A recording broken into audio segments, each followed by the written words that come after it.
Wonderful. Thank you. It is 5:01 p.m. I'm going to call the Wednesday, April 5th Quality of Life meeting to order.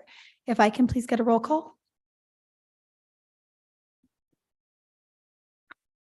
Counselor Chavez, She is excused. Counselor Lee Garcia, Present. Counselor Michael Garcia, Present. Counselor Villarreal. Present. Madam Chair, I am here. you have a quorum, Madam Chair. Thank you so much. Moving on to approval of the agenda. We do have a change to the agenda. If you would like to give that to us, Loretta. Madam Chair and Counselor Committee members, we are removing item G from the agenda. Wonderful. Thank you so much. Can I, and any other changes from members of the committee? And if not, can I get a motion to approve as amended? Move to approve is amended. Second. All those, motion and second, all those in favor say aye. Aye. Any opposed? Motion carries. Moving on to approval of the consent agenda. Any items to be pulled this evening? Madam Chair, committee members, item I was pulled this evening by Counselor Cassett. Would you like me to read it? No, it's okay. We'll move when we get there. Any other items pulled? Nope. I have no more items. Okay. Can I get a motion to approve as amended? So Approve is amended. second. Motion and a second. Do we roll? We seem like we do it different in every single committee. Let's go ahead. All those in favor say aye. Aye. Any opposed? Motion carries. Moving on to our presentations, we have a Teen Center status update on the planning and development of the Teen Center. Maria Sanchez Tucker is here, our Community Services Director. Brian Stinnett, our Recreation Division Director. And that's who's here. Wonderful. Take it away. Thank you.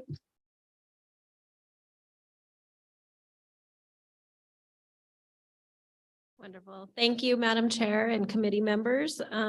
We are really pleased, Director Stinnett and I are pleased to provide a brief update on the Teen Center. And we're just really excited to share the progress on this exciting project.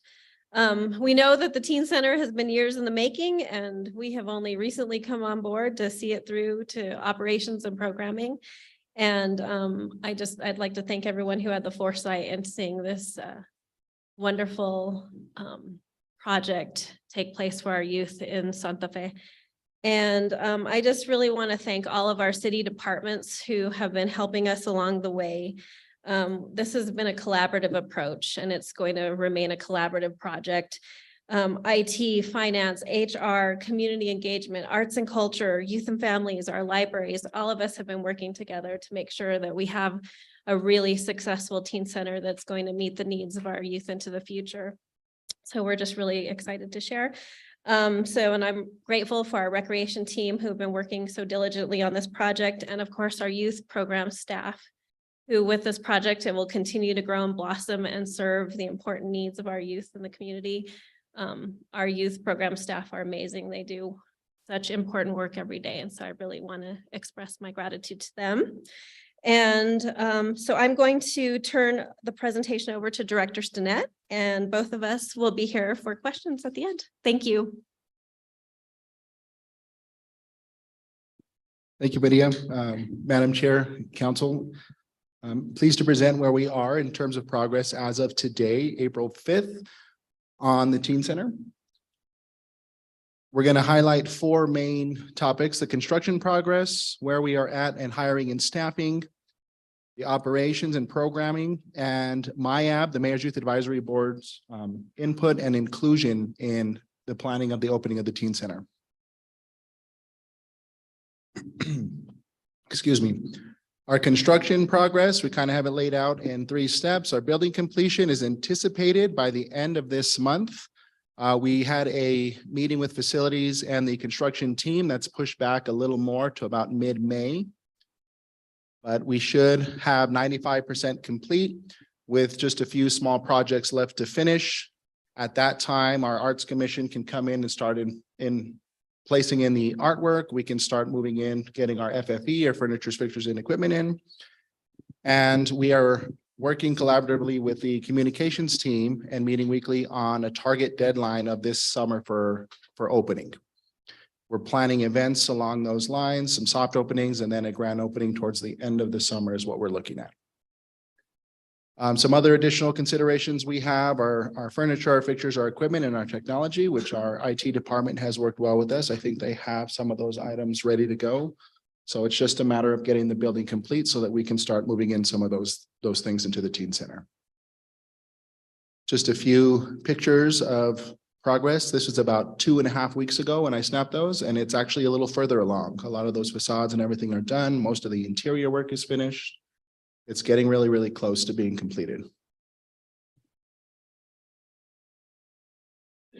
Talking about our budget, we have a amended and approved budget on January 11th, 23 of $488,431 for the rest of this year.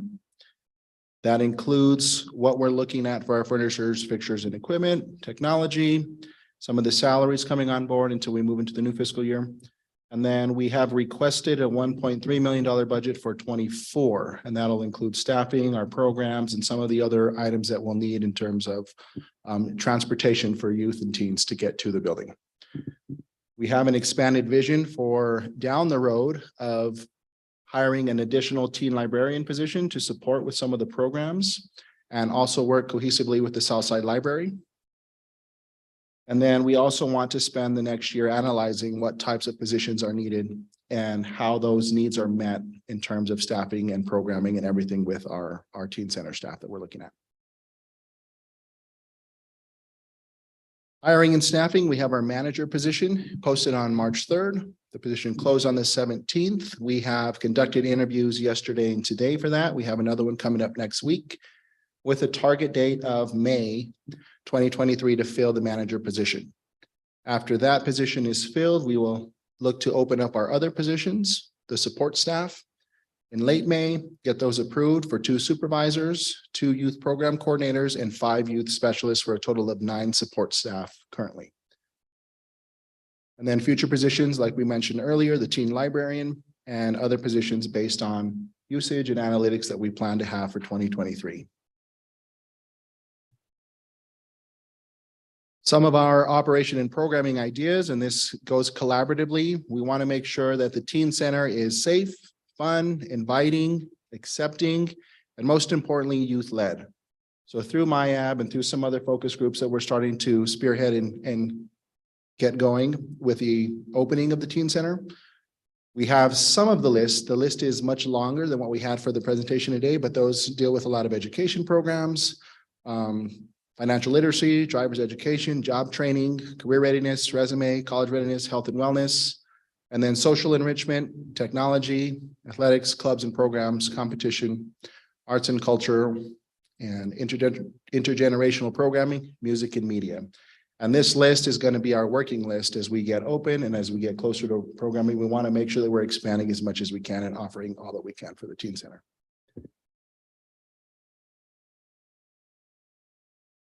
Some of our policy development that we're discussing right now, and as the manager comes on board, we like to get those solidified. We're looking at operational hours, considering a Monday through Friday, 12 to 9 p.m. based on teens when they're available, as they're getting out of school, having a place to go, someplace that's safe. Saturdays, we want to have an offering on Saturdays and Sundays so that they have something to do on the weekends as well, and offer some of those larger scale programming that can get higher attendance on the weekends. We would like to collaborate with other city departments, specifically recreation, and some of those buildings that we have, libraries, community partners, the GCC, Fort Marcy, so that not only are we offering programming within the walls of the teen center, but we're also doing other things outside of them. So some of our staff can be able to put programs together for youth outside of the teen center. And then we're developing the types of staff development that we need, what types of certification we want our staff to have, mental and emotional health, safety and security, de-escalation techniques, and then also educating them on community resources and partnerships that we can make connections with that can coincide with our programming ideas. For the future, some future funding and program expansion. We're researching right now currently what the Boys and Girls Club of Santa Fe is doing right now, some of their partnerships, some of their youth groups. We sat in last this past Monday with them to kind of get an idea how their youth groups are working. YMCA of Espanola, other programs for teens in the city and also statewide, and then other New Mexico centers that are teen centers as well. So we're trying to get data from around the state to see how they operate, some of the programs they offer, successes and things that they offer. A little bit more of a long-term goal would be to get the teen center to a level 1 childcare facility where we meet CYFD inspection and evaluation guidelines and the criteria so that we can procure some funding from the state for being a level 1 childcare facility. And then some other funding, some other partners that we've started to look into and reach out to, the Santa Fe Community Foundation, Thornburg, other types of programming that we can get to, United Way as well. We've been speaking with, and how we can also find some additional funding outside of city resources for the teen center. Our Mayor's Youth Advisory Board has reached enough members in the past couple of months, so we're working on a teen summit coming up for September, coinciding pretty closely with the opening. We want them to be leading our focus groups and getting the peer input from the youth about what they want and need in our teen center. And then also to help spearhead some more outreach and community partner involvement. Some of our strategic planning, we have a platform that we're looking to implement so that we can base a lot of our decisions off of the analytics. How many people are coming into the teen center? What are they using it for?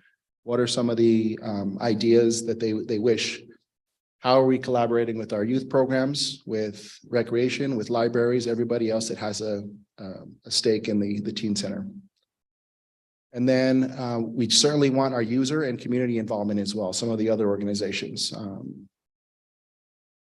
like Earth Care and Boys and Girls Club and some of the other neighboring buildings that are also looking to partner with and also use the teen center for some of their activities and events as well. Just a little highlight, little plug for MIAB and for Teen Night. We had February Teen Night. We had 300 plus participants. We did a second Teen Night now in March, and we had 350 or more at the Chavez Center.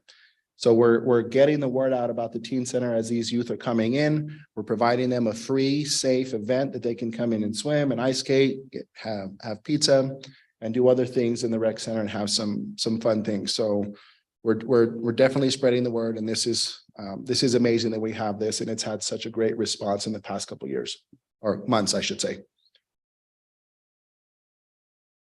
And then just to finish up, just a few photos of what you can see as the construction progress. Again, it's a little further along than this. I believe the painting and everything is done on the interior, and some of the flooring is starting to come into the teen center right now. So it's getting really, really close to being done.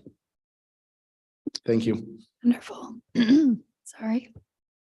Thank you so much. I really appreciate it. Our slides are just a smidge different than yours. So if you can send us the updated version, that would be wonderful. Thank you so much. Any questions or comments from members of the committee? Councilor Lee Garcia. Thank you, Madam Chair, and thank you, Director Stinnett, for the presentation. I appreciate all the hard work you guys are doing on this, and I get to drive by it just about every single day going to my office, just to kind of see the progress of, where we're at with things and how it's coming along. And definitely the pictures, I don't know if ever do it justice when you actually get there and you actually look at the size of the building. At first it looks like it's going to be too small, and then a little bit more progress happens, and then it's a big old huge monstrous building. And so it's it's going through that phases of construction. And yet it's really nice to see that it's moving along. I think you said that project completion probably by the end of the summer? The construction completion mid-May, Mid-May. and then full project completion, we're looking at mid to the end of summer. Yes, sir. And that's when you kind of expect to hopefully have staffing and everything ready to go. Correct. My question goes towards your youth specialists. And I think that's one of the areas of concern at times, is that you want good youth involved, and how are we getting the word out to these young people who want to be involved with this, because obviously they're peers, and having good leadership through them is very, very important, and good role models. And where are we looking for these type of people to, as far as our youth specialists?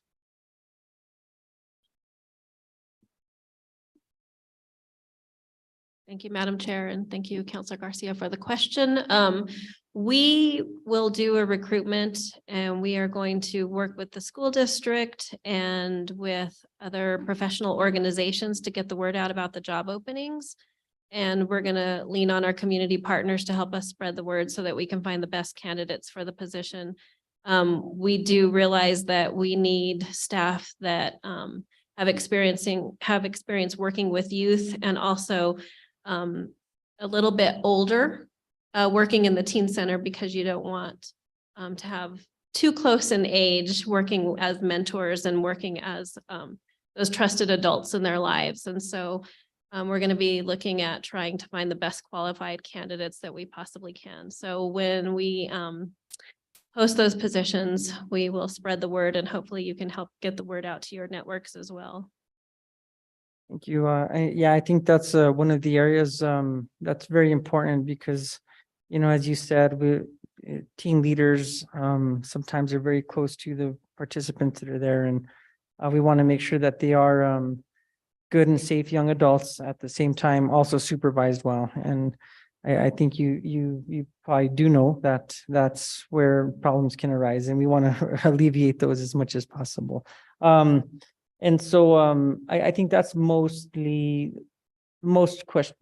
only question I really had, but kudos to you guys to, working on this and seeing it through, and for the community, to getting behind it, and staff and everybody here to support you guys, because it's definitely something that's needed in our community, especially where the majority of our youth are at.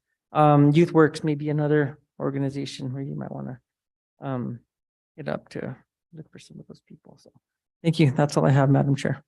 Thank you, Council. Thank you, Counselor. Any other questions, comments? Councilwoman Villarreal. Thank you, Madam Chair, and thank you for your work to move this forward. Looks like we're almost there. Did you say that we're opening officially at the end of the summer, or I got confused, because then you said something about September. So September was when we're looking to plan the youth summit. And then openings looking to coincide probably with the beginning of the school year.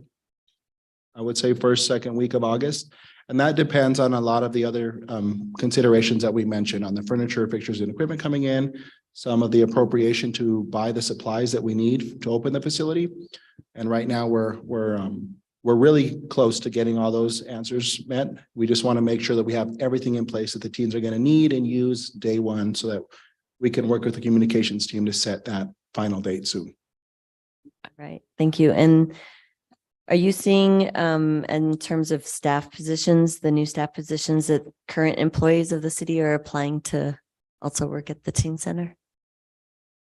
So right now, the only position that's been posted has been the manager. So that's our step one, is getting the manager hired. And then once those others post, there is interest, though. There are people asking about it. Some of our youth programs staff are asking about the teen center. We're also getting a few questions here and there from community members on when those positions might post. It's just, we have to get that first step complete first. That sounds good. I'm just assuming there'll be interest for people to want to work there. And then the other thing was just to make sure I saw on the slide, for the fiscal year 24 for your budget request, there was 1.3 million for staffing, programming, and bands. Is that what? Okay. And is what we'll see in our budget book. Okay, great. That's all I have. Good luck. Thank you. Thank you, Counselor. Counselor Garcia. Thank you, Madam Chair. No questions, just more so comments. Thank you for everything you're doing to get this project kind of finalized and into the hands of the young folks of our community. I think providing this safe space to allow for positive youth development opportunities for our young folks has been asked for decades. I mean, I know we've had spaces in the past, but this is a space where I wish I was stepping back in time into my teenage years, because this is everything that was told to us when we went through the walkthrough, when it didn't even look this awesome. It was still kind of on that skeletal framework. It was just it's a space that is going to be thriving. So in advance, thank you. I would say maybe additional partners. The school systems, obviously reach out to the school systems, not only public schools, but private schools. This is a space for all young folks. And I want to make sure everybody feels comfortable there. And so with that, good luck. I know, the final detail step is sometimes the hardest work. I know construction, you had mentioned, will conclude in May. That's kind of the more hard hat stuff, but all the little final details, that's a lot of work. So good luck on that. Look forward to it being open and ready for the public. And as you move forward with the summit, I would say keep us informed with the information that we can help disseminate. I know our summits are usually widely attended by folks from across the community. And I know this new space with the summit will be the perfect christening of this space. So all the best. And so thank you for the updates. Thank you, Madam Chair, and thank you, Councillor Garcia. Yes, we are working with multiple partners. We will invite all of the school districts. We're planning to have sort of mini focus groups where we invite teens in to see the building before our grand opening celebration and offer feedback. And so that's one of our strategies to try to get more youth comfortable with the space and have that personal invitation to them. So we plan on using our partners to help get the word out and try to just broaden as many community partners as we can and try to reach as many youth, and with the goal of it being a welcoming place that everybody feels comfortable. But yes, it is a dream for any teen in the city and beyond. So we're really excited about it. So thank you. Thank you, Counselor. I just have a couple of questions. Thank you both for being here, and thank you so much for your work on this. And we're all very excited. I've actually had multiple meetings over the last few weeks of people reaching out to me to want to talk about youth programming in our community. So this is really good timing. Talked about hours. Childcare, obviously that got me really excited. And I'm wondering if there's going to be a focus on teen parents, given that this is a teen center. Yes, ma'am. That's something that we're looking at in terms of our programming, our education, and also having resources for teen parents, food and anything else that they might need. So that is definitely high on our priority list for our programming. Wonderful. Because I can see how, with parenting, there's so much about finding your community, people that are going through a common experience. So I could see how potentially the child care center really focusing on the children of teen parents could really be a benefit for both the kids and the families. So I'm glad to hear that is something that is on the agenda and that you all are looking into. I also want to confirm all programs will be free, correct? Yes, that is the intention, and it should be the goal that we should be able to achieve. Yes, ma'am. Okay, wonderful. Good. Glad to hear. I have no further questions. Thank you all again so much for being here. I truly appreciate it. Thank you, Madam Chair. And I just wanted to also mention that one of the other things that has been brought up is older kids needing to care for younger kids. So they may not also be parents, but finding ways that we work with our partner organizations. We work across the road with the library and some of the other organizations to make sure that we're engaging youth and having active programs and resources for youth of all ages, so we can support the teens who want to be involved in these programs and make sure that their younger siblings are also included. Wonderful. Thank you. Thank you. Director Ochoa. Thank you, Madam Chair. I wanted to just add a clarifying bit of information. The designation as a level 1 child care center, even as a teen, you can receive, if you're serving teens, you can receive funding from the state for that. So yes, there is a focus on, making sure that teens with children or teens with young siblings can have a place for their folks. But in terms of a funding source, when we get certified, which is a big goal, that'll be another funding stream from CYFD for that programming that we offer. Thank you. Well, thanks so much for, thanks for being here. We look forward to forward progression with this. Man, I'm sorry. My voice just goes as the day goes on. I was much better at EDAC this morning, I swear. But all right, moving on. Speaking of EDAC, I'm on that agenda. There we go. Sorry, I have all my agendas for the week open. Here we go. Okay, moving on to the consent agenda. Item I was pulled by myself. It's consideration of a resolution sponsored by Councilor Michael Garcia and Councilwoman Villarreal. It's a resolution prohibiting the use of the fee in lieu of option described in the Santa Fe Homes program on the Midtown site. We have Rich Brown, our Community and Economic Development, well, just Community Development Director. You can take off that hat now. And is Alexandra Ladd here, or is she not here today? Oh. And Alexandra Ladd is here, the Director of the Office of Affordable Housing. Madam Chair, also Daniel Hernandez, the town project manager, is on Zoom. Wonderful. Daniel Hernandez is here. So I pulled this item because I am not in favor of this resolution. I understand where the sponsors were coming from and the goals and really the understanding of how important affordable housing is. However, what I find this to be is I don't believe that it will help us reach our goals. I think that it is a bit of a simplistic solution to a much more complex issue, and that there's a lot more factors here. And I think the most important piece is this discussion over the fact that we own this property and that we do really get to utilize the potential fees. If we decide to allow fees in lieu, we can also decide not to allow fees in lieu based on the certain properties, but we can utilize those to our benefit. I think Director Ladd did the memo really spells out a lot of the things that I am concerned about in terms of this resolution not having the desired impact. So I do want to make sure that we go through some of these pieces. So first of all, Director Ladd, I think that again, we talk about the Santa Fe Homes program so much. I'm not sure there is always full understanding of it from everybody that is listening. So if you don't mind giving just a brief synopsis of the Santa Fe Homes program, the history, how we got to the fee in lieu, where it applies, where it doesn't. Very quick overview. That'd be wonderful.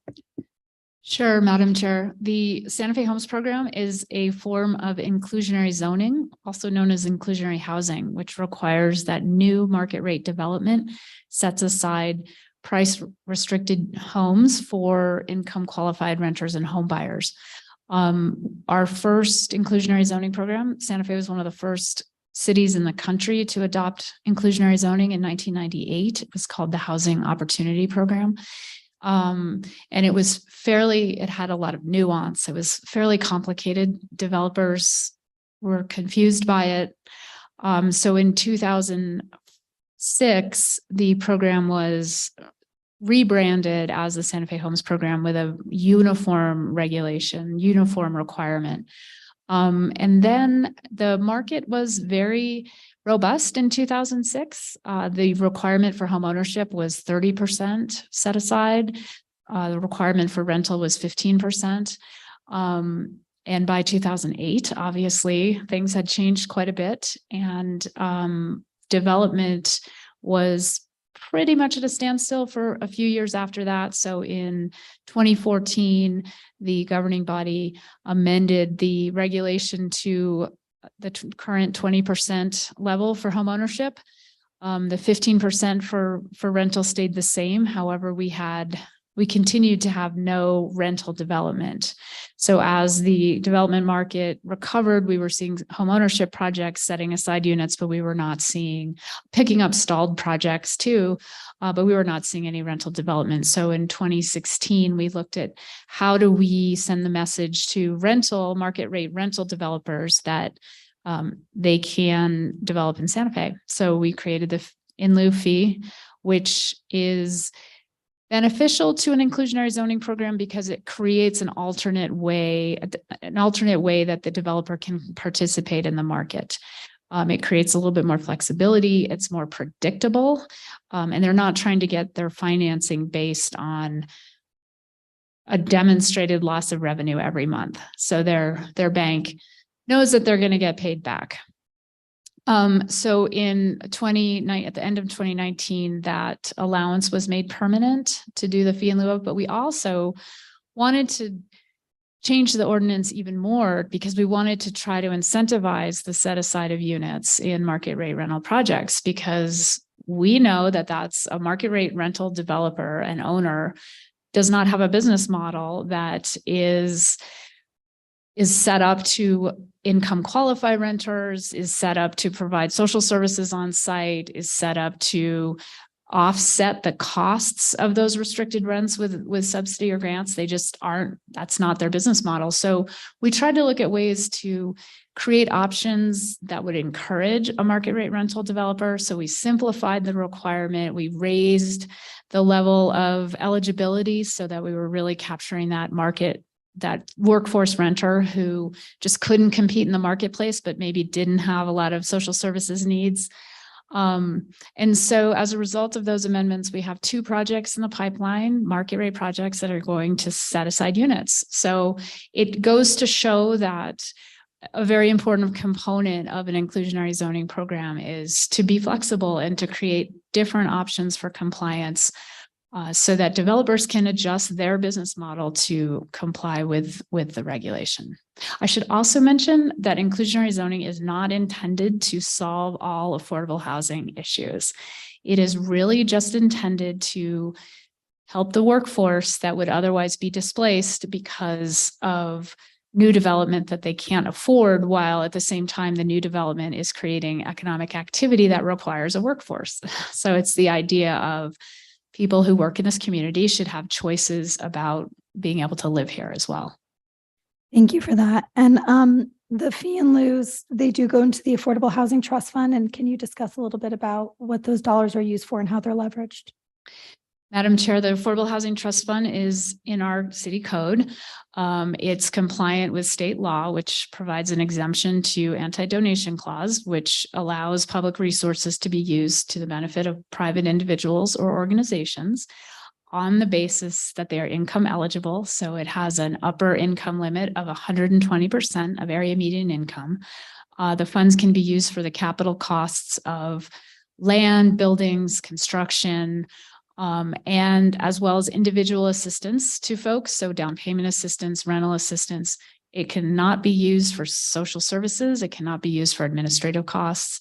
It really has to go to subsidize the cost of the housing for the ultimate consumer. So in recent years, we've used about 35% of our funds for down payment assistance, about 25% for rental assistance, and about 10% each for rental rehab, homeowner rehab, and what's the other one?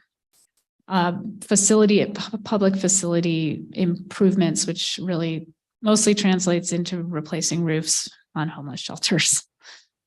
Thank you. And can you talk about how the leverage of those dollars? So I believe we get about $3 for every $1 reinvest, and when we are looking at various programs. Can you talk to that a bit more? Madam Chair, by code, every dollar of affordable housing trust funds has to be matched by $3 that are raised from another source of funding, another investment. And in reality, that number is usually much higher. For instance, down payment assistance, it's more of a $14 to $1 ratio. New construction, affordable housing construction is about a 10-to-1 ratio. When you get to rental assistance, where people are fairly low income, you start to get more to the 3-to-1. But I think it's a good point that when we make a deposit into our affordable housing trust fund, it's really the impact is times 3 at a minimum. Thank you.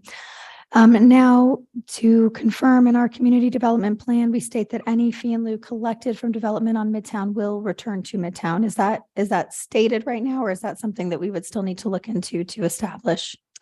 Madam Chair, I'm glad Daniel's here. That is my memory that we wrote that into the affordable section of the Midtown Development Plan. Yes, that is correct. Thank you. And then, so turning to Midtown, we have a target of about 1,100 housing units, variety of housing units, setting aside a floor of 30% as affordable. There has been some discussion that there's concern that if we allow fees in lieu of on Midtown, that essentially what will happen is that the developers will come develop the really right plots of land, pay a fee in lieu, not have to develop any affordable units. And then we'll be left with the less desirable plots to try to develop, and the city's going to have to come up with money to how we develop those. My understanding is that is not accurate. Can either Director Ladd or Daniel please describe why this is something that we do get to control, given our unique position of owning the Midtown property? Madam Chair, and I'll let Daniel chime in as well. That is our superpower here, is that we own the land, and we can control the disposition and the terms of the disposition to meet a community benefit in addition to a financial return on investment.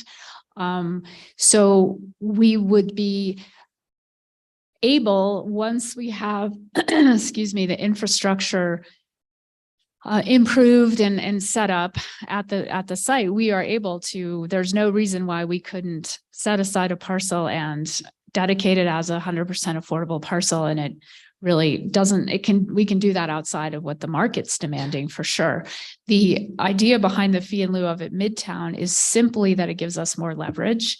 And it means that we can ask a market rate developer in turn for paying a fee in lieu of, they will have to provide an additional community benefit. And we don't know what that looks like yet. And it's possible once we get into the actual development of Midtown, we may decide developers want to develop here so badly that we don't need that leverage. We can require that they set aside units. I think at this point in time, the intent of the resolution, nobody disagrees with. You know, we're all about trying to increase the opportunities for folks to have affordable rental homes at Midtown. But it's a little premature and we don't know what the unintended consequences are. Daniel, did you have anything to add to that? No, that was well said. Thanks, Alex. And I want to circle back on one piece of that, because I think it's one of the really important keys is that while affordable, my voice almost came back. Why affordable housing is one of the goals of Midtown. It is one of the many goals of Midtown. Affordable commercial space, recreation space, there's all these different pieces that we are trying to put together.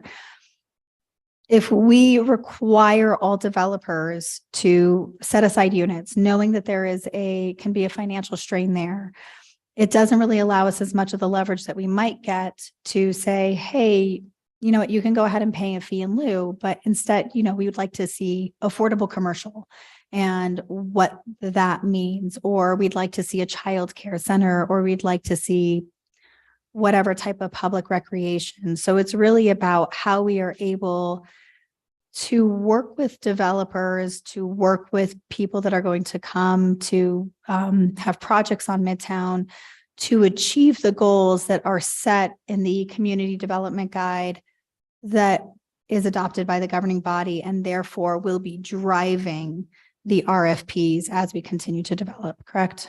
Madam Chair, that's correct. The community development plan does provide the vision and the structure for all of the RFPs that will come forward as we're ready to develop Midtown. And I think you bring up another point too, which is that the big limitation with inclusionary zoning is that market rate development has to work, because if you don't have the market rate development, it doesn't matter what the percentage is. Any percentage of zero is zero. So that's why if you look at examples all around the country, if you read the research, if you look at what happened in our very own market for 10 years, you see that the successful inclusionary zoning programs don't ask too much, and they provide incentives and they provide fee waivers and they provide flexibility and also, really importantly, certainty. So developers don't want to get into something and like, whoops, partway down the road, like the rules have changed and they have to do something different. Like that just doesn't work with that model. So I think that's a really good point. Like we just don't know what the market's going to look like yet. Hey, thank you. And I think that that's a really valid point about looking at the data and looking about, it's one of those interesting things that it's kind of a gut reaction. Oh, they can pay a fee in lieu, and this is why we have, this housing crisis, where really our housing crisis is complex and multifaceted. And as you said, this is not, inclusionary zoning is not the one solution. There is no one solution to affordable housing. But that if you do look at our own history, not having a fee in lieu was not productive. It did create a lack of rentals. And part of this is the supply and demand. And so if we don't have rentals, then our rentals will be higher because there is more competition for them. We don't get the natural attrition that we see with rentals. Whereas they get older, they should get cheaper because they're not the newest on the market. But if there's not enough on the market, there's enough competition that rents can stay high. And that is one of the challenges that we're seeing here. And so I think it is really important because it's one of those things that sounds obvious. Sure, don't make them pay a fee in lieu. That's going to solve the problem. But there's really these unintended consequences that can exacerbate the problem. The other piece about this that I'm really concerned about is that we need affordable housing with the actual definition of affordable, which for us will go up to 120% AMI based on funding sources. But we do also need the missing middle. And any affordable housing is somehow subsidized somewhere along the way. So it could be subsidized by our land sales, but we do also have to make this work for the city. There is our financial considerations. And in many instances, developers, from my understanding, are raising the rate of those market rentals to subsidize the cost of the set aside affordables. Do I understand that dynamic correctly? Well, Madam Chair, I can't really speak to what would happen in a rental situation because we haven't had a market rate rental set aside units. I know that where inclusionary zoning on the rental side works well is in very high density, very high value markets because you're building 600 units and you can cross subsidize with your profits on the market rates to make up for your losses on the set aside, the rent restricted units. On the home ownership side, the city actively tries to offset some of the cost of the developer through the fee waivers and through the density bonus and other means to try to counteract that a little bit. But it does happen because, of course, if you're going to take a big loss in one place and you have an opportunity to earn a little bit more somewhere else, as a business person, you're going to do that. Daniel, did you have anything to add to that in terms of national experience with where inclusionary zoning works best? No, I think you summed it up well, but I do want to say back to Councillor Cassett that yes, your assumption is correct though about how the units do cross subsidize themselves by raising the upper market units to help subsidize the lower market units to make the project feasible. That is a correct statement or scenario, the way that plays out in the marketplace. But it does require some levels of density, and that's why we think it'll be interesting to see, and we'll all learn a lot at Midtown once we apply the IZ program to Midtown as it's currently structured and begin to push it in various ways. I think we'll be able to understand those relationships between density and the application of the IZ options that are available, including the in lieu fee payment. Wonderful. Oh, thank you.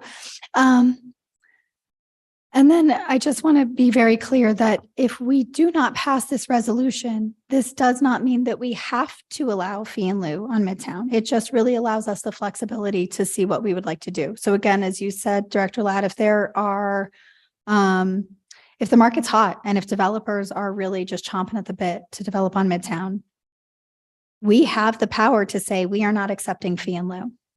Or if there's something that we want dollars for, we also have the power to say, hey, we want a fee in lieu here so that we can use those dollars to leverage this project over here. So the reason that I am not in favor of this resolution is, again, not this idea that we don't want affordable housing. We absolutely want affordable housing. And then we also want this missing middle housing, which I think that this could potentially have some negative unintended consequences there. But more importantly, that I don't want the city to lose the flexibility that we have. And so taking a tool off the table, I don't think is beneficial. I think, disallowing a fee in lieu is basically like using a hammer for everything, and we can't use a hammer for everything. We really need to make sure we have the entire toolbox.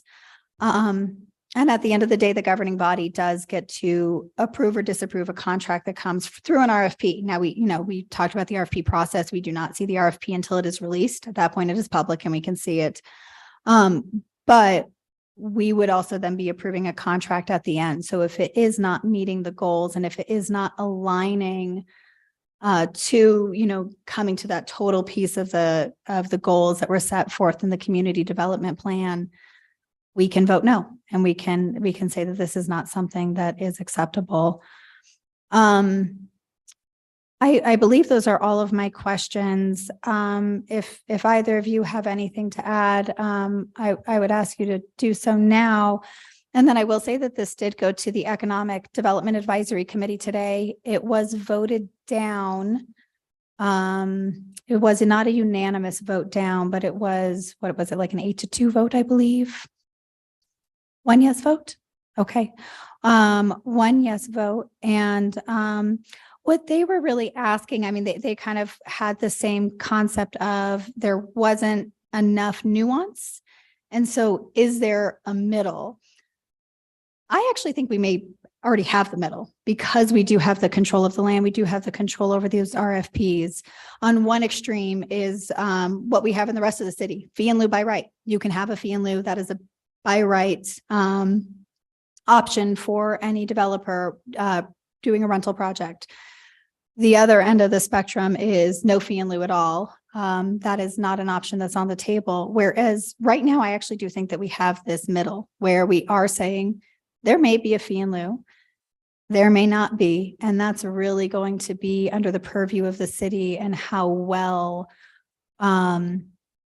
or how much a development is fitting into the various needs that we may have and how we may leverage those partnerships and those options to meet the variety of goals. And it's a large variety of goals that we have put in place with that community development plan. And I do not think that taking the fee in lieu off the table is a good idea, especially given the fact that it doesn't mean that we have to use it.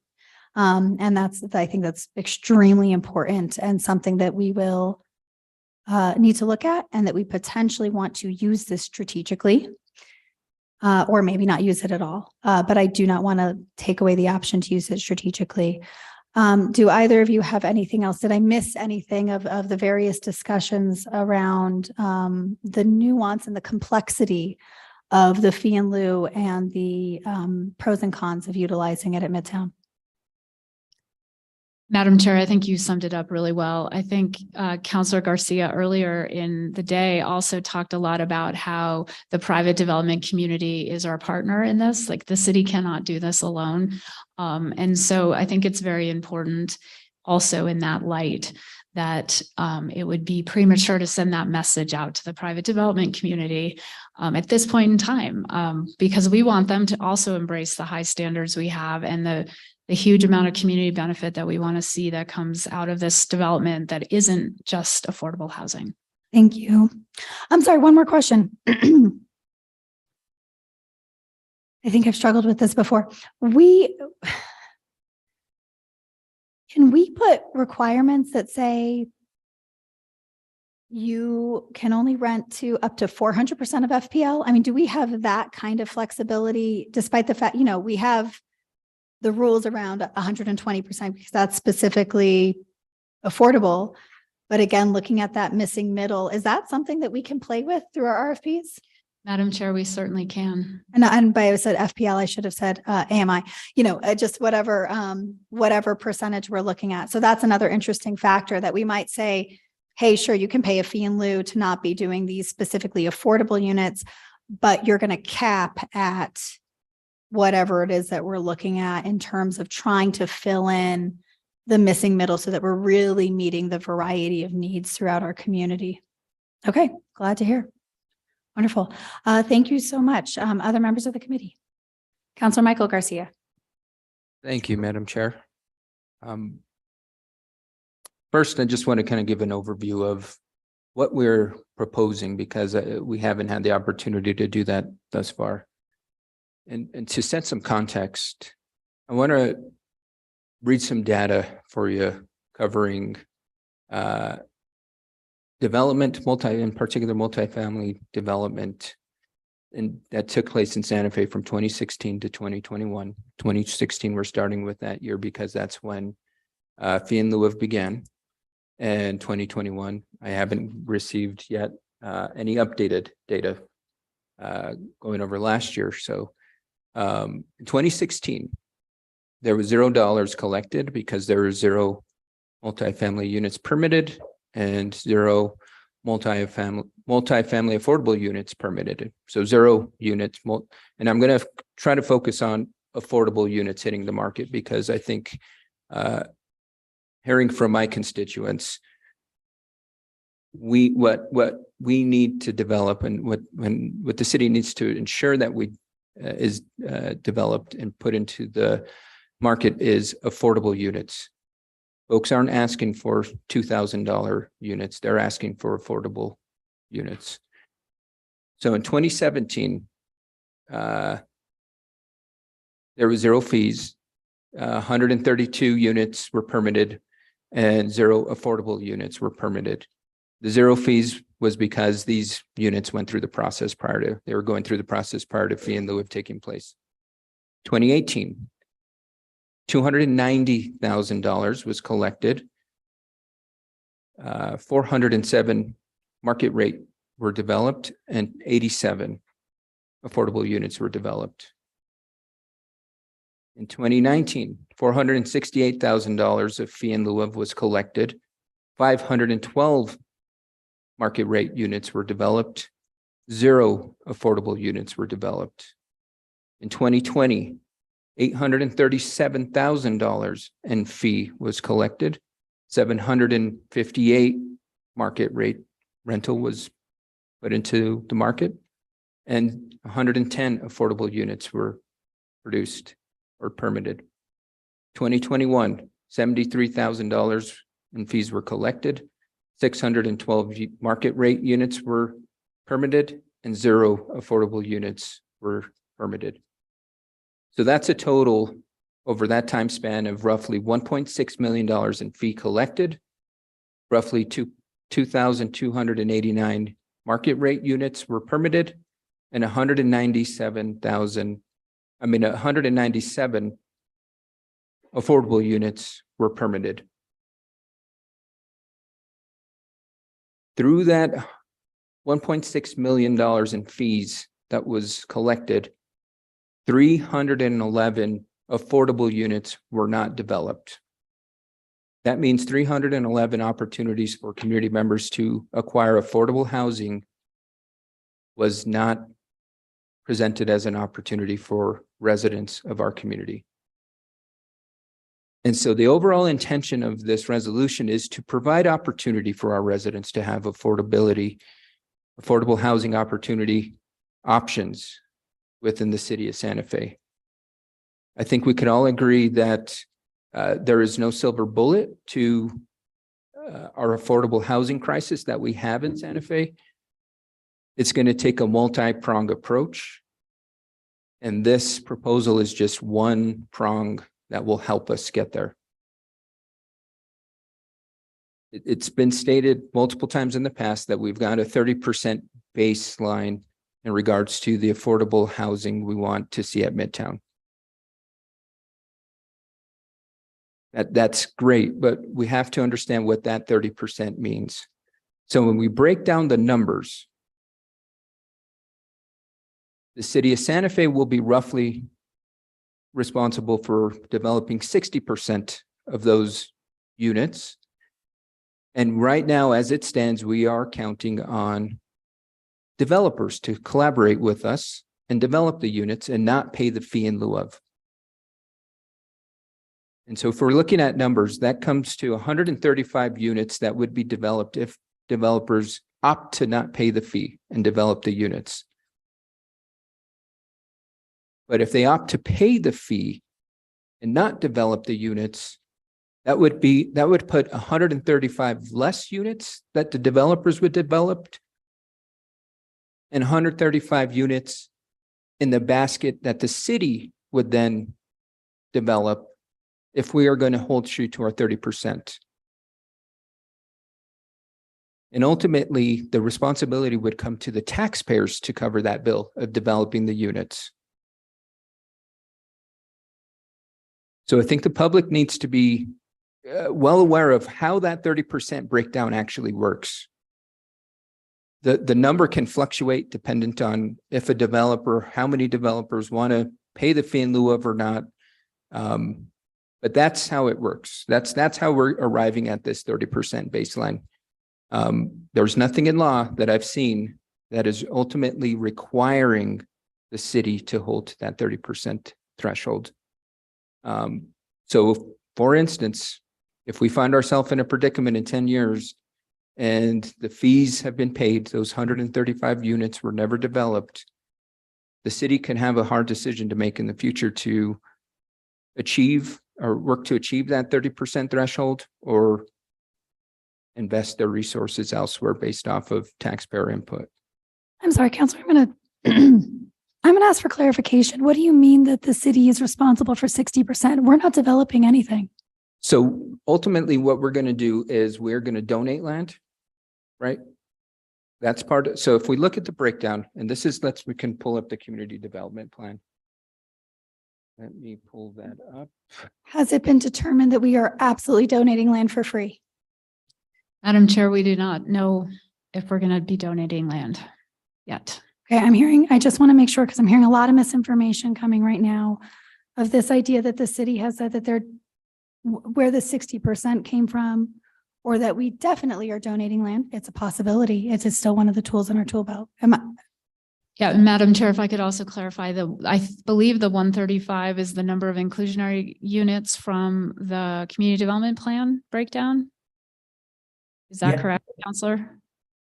Yes, 135% from inclusionary housing. So we don't know what the mix is going to be. We don't know how many of those will be home ownership units and how many of those will be rental units. The fee in lieu of is not allowed for home ownership units. So we'll never have that many inclusionary units not constructed by private developers. Thank you. Okay, thank you. Now I understand where the numbers are coming from. I appreciate it. I apologize, Councilor Garcia. Continue.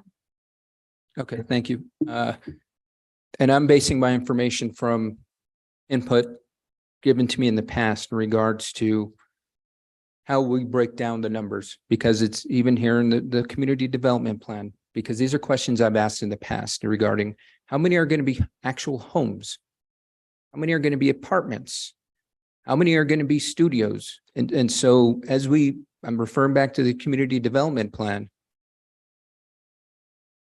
dedicated parcels for 100% affordable housing development, townhouse rental, 45 units, townhouse ownership, 45 units, townhouse ownership, 45 units, multifamily rental, 60 units. That's the breakdown, how we're going to arrive at 195 affordable housing units based on dedicated parcels from the city of Santa Fe. As I mentioned, there's 135 inclusionary housing, and then 770 market rate. I've inquired how the 770 market rate and 135 inclusionary housing was going to shake out in regards to the breakdown, similar to the affordable housing breakdown we got. And the response I got was those are going to be market rate rental units. So I'm basing my response based off of feedback from staff. And if that's changed, I'd like to have that update in writing, please. Director Ladd, would you like to? Madam Chair, Councilor Garcia, I'm not sure how that information was conveyed to you, but we don't know when it comes to the market side of development. We don't know what the market's going to bring to us yet. We can plan for the affordables because we know what subsidies available. We know the capacity of our nonprofit partners. Those sizes are based on what a typical, for instance, the 60 units, that would be a typical tax credit project. Like it's much easier for us to know what the affordability, the 100% affordable parcels are going to look like, because we understand the limitations and capacity of developing that housing. We don't know what the market is, how the market's going to respond. We may only get home ownership developers respond to our RFPs. We may only get market rate rental developers. Neither one of those scenarios is ideal, because we want to provide a mix of different kinds of housing. But at this point, we just don't even know what that's going to look like. Thank you, Director Ladd, and I appreciate that feedback, but it kind of contradicts the numbers we're touting here in regards to 1,100 units, because there's not infinite space in regards to development of the property. I'm not a development expert. I don't know. Director Brown, maybe you can help me, or Daniel. Is it possible to develop 1,100 homes on that 66 acres? Like houses, not rental unit apartment complexes. I'm talking about 1,100 homes. Mr. Hernandez, you also had your hand up. Go ahead. Yes, it is possible. So you're reading from page 15 of the community development plan on housing affordability. And there's a footnote in there that calculates the master plan scenario. So the master plan was, as everyone knows, was to establish the maximum use of the property so that we can develop and design the infrastructure, the street patterns to accommodate that level of development. So we went for the maximum, not knowing if the market's actually going to take it to the maximum. It could be 900 units, it could be 1,100. It's probably somewhere between that. So at the bottom of that chart that you're looking at, it says that these were the maximum amounts, and they're estimates only to be able to demonstrate what the site capacity is. So again, 30% will happen no matter if it's 900 units or it's 1,100 units, it will always be 30%. So we wanted to make sure that there was a strategy for achieving that. So we wanted to lay out, well, maximizing everything. If we actually did all the affordability through the inclusionary, we set aside those 3 parcels, and we were able to achieve the 30% using that scenario. But it was clear to us also that we were going to have the flexibility to play within that. If one project does 0 inclusionary on-site units, that means the next time we can actually double it. And we'll have those options along the way. And we have city affordable housing staff that can easily monitor that. That is not a difficult thing to count numbers of units and compare it to a 30%, so that we're always within range. We may be in some years exceeding the 30%, and then the following year we may be below, but we're always going to stay within that 30% range. So again, a master plan pushes a site development capacity to be able to understand what's buildable, what's possible, and then we'll see what the market does for us. Madam Chair, if I can also add, Councilor Garcia, HomeWise has developed or is in the process of finishing a development in Albuquerque that is townhomes. So they're for sale homes that are developed at a density of 59 homes per acre. So you can achieve, with really good design, you can achieve very high density. But I would also be a little bit careful about talking about real homes versus rental homes, because we have lots of people for whom a rental home is a real home, and that's the home that best meets their needs. Understandable. And I'm not trying to confuse the clarification of homes, but because I guess the classification of an apartment versus a brick and mortar home versus a condo, the way it's laid out here. And so, again, I don't want to get into that tip back and forth. I think at the end of the day, we're looking at the different types of units being developed, whether it's an apartment or what folks would traditionally call a house, right? Or a townhouse or a studio unit. There's many different classifications. So again, they're all homes in that sense. So I completely agree with you in that sense. Gets back to giving some additional context. It's been stated in the memo that the potential, if this were to pass, that it might delay or not bring developers to the table, which I would like to see if there is any data that could back up that, because I've actually spoken to person who develops affordable units in Albuquerque. And I've had a lengthy conversation with them in regards to what is being proposed, and they would not be deterred by this proposal.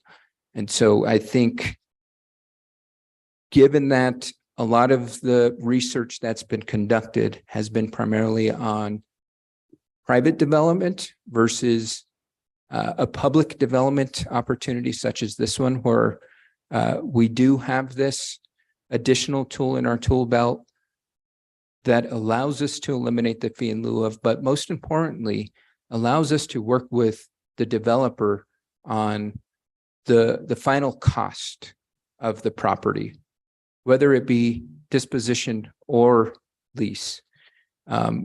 We have that tool. We have that flexibility.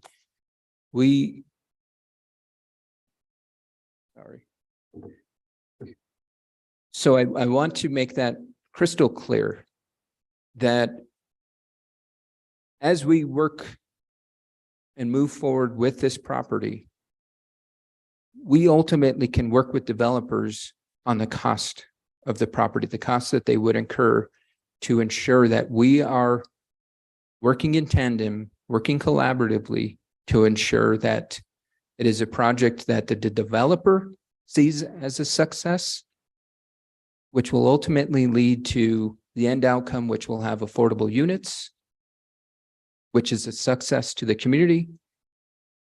And at the end of the day, everybody benefits from the outcome. What I'm concerned with, if we continue to allow the fee in lieu of, is that we will have development that begins to isolate affordable units within the Midtown campus property. And what I mean by that is, should all potential applicants or developers want to pay the fee in lieu of, then all of those other units have to be developed elsewhere. And it becomes a segregation issue. And we should have these affordable units peppered throughout the entire campus. And I think that is what the public has been asking for. It's ultimately which led to the development of this resolution. And I think I've tried to understand some of the concerns regarding, well, developers aren't going to come to the table. We work with them on cost and price. Yes, folks will come. Counselor, did you want Director Ladd to respond to your question as to where that data came from? Not yet. I Okay. still got some comments, and then I'd be happy to go back. Because this is a pivotal moment in the city's history to actually do something about affordable housing. Is it going to cure the problem? Absolutely not. But is it going to show that we stand firm that it is our priority to put as many affordable units into the market as possible? Yes. The public, whether it's through the community engagement process in 2018 or through the community engagement process that took place in 2021, 2022, they have loud and clear expressed that housing needs to be a priority, and not only housing, but affordable housing needs to be a priority with this property. And so as we move forward with the development of this, because this is something that is a project that's not going to be completed in 1 year, 2 year, 3 year. We're looking at a decade plus for developing this entire property.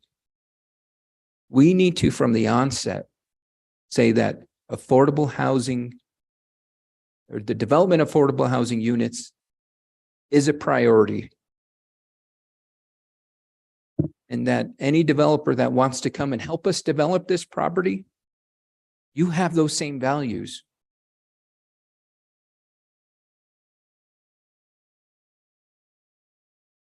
And so this resolution is a reflection of the community's requests. It's a reflection of where we stand with the inventory of our affordable housing units in the marketplace. And ultimately, this is a reflection of where I believe we as city leaders need to be moving forward in regards to supporting affordable housing unit development in the city of Santa Fe. No other questions or no other comments, Madam Chair. Did you want Director Ladd to respond to your question of where the data came from? Sure. I mean, the question, I guess my question is, do we have data that shows us how a project like this can work with publicly owned property and how it has or how it has not worked? Because the data primarily talks about public property, privately owned property, and how it works. It shows that it works. The data shows that it works in a private market, but this is different property. This is unique space that we can set the price. I mean, ultimately, if we issue an RFP, and this is very broad context, but just for the public's kind of helping to understand the process. If we were to issue an RFP, if we were to pass this and we were to issue an RFP saying you can't utilize the fee in lieu of, but because we have this extra tool in our tool belt of working on the price for the property, help us understand how much it would cost for you to develop 10 units. And they give their calculation in the RFP that says it would cost us $100,000. What we can ultimately do as the owners of the property is lower that price by that price through that calculation. That is the tool that is huge in an instance like this, because not only does it allow the developer to not incur the costs ultimately of developing the units, but it meets the need of providing affordable units into the market. And so if Director Ladd, if you have any data that shows how this type of proposal has not worked in the past, and specifically for public property, I would like to see it. I haven't seen it from the memo. It speaks specifically to privately owned property and how that is a tool for developing privately owned property.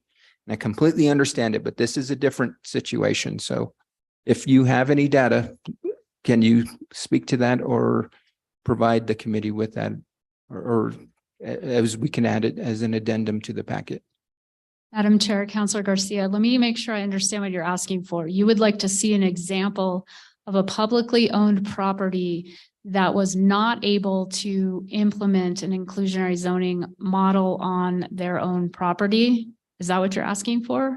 So I'm asking for an example of a publicly owned property, so first context, a city that has a fee in lieu of, right? Because that's got to be the baseline, because that's what's being proposed here, is eliminating the fee in lieu of. The next kind of filter check would be it would need to be public property now that is going to be disposed or leased. Then the last filter check would be eliminating the fee in lieu of as an option for the development of that property, whether it be lease or disposition. And so any examples of a public entity that is not allowing the current use practice of fee in lieu of, and how that has worked or not worked in the past. And I think it's a very finite space. I've had this conversation with Mr. Hernandez specifically around it, and at that time, Mr. Hernandez can think of any entities that kind of utilize that framework, but if there are, I would like to learn, because if it has failed, I'd like to learn where they failed, or if it has succeeded, how they succeeded, because ultimately, I think what the end goal is, what we all want to achieve is putting as many affordable units on the market as possible. And if there are examples of other municipalities in the past that have tried, and it would have to be the same process, I'd like to learn more about it, because I think that is how we ultimately can learn from others and modify or adapt to meet our needs. So that I guess that's a Director Ladd and then Mr. Hernandez, if you want to respond. Madam Chair, Councilor Garcia, I don't know how I would do that search, to be honest, but I will tell you this, that the Tierra Contenta project started out as a publicly owned parcel of land. A development corporation was set up, a mortgage was set up to sell the land to that nonprofit development corporation. There was no fee in lieu of.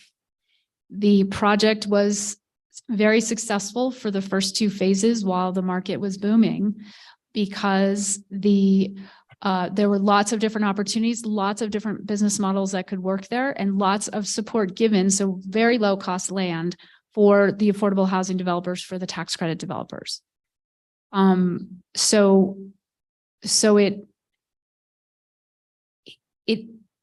I think the point is that this particular parcel is so much more limited in terms of land area and the infrastructure that improvements that we need to make. And so I think we're constrained by that, but I think you're right in that we have the value of the land is our biggest leverage.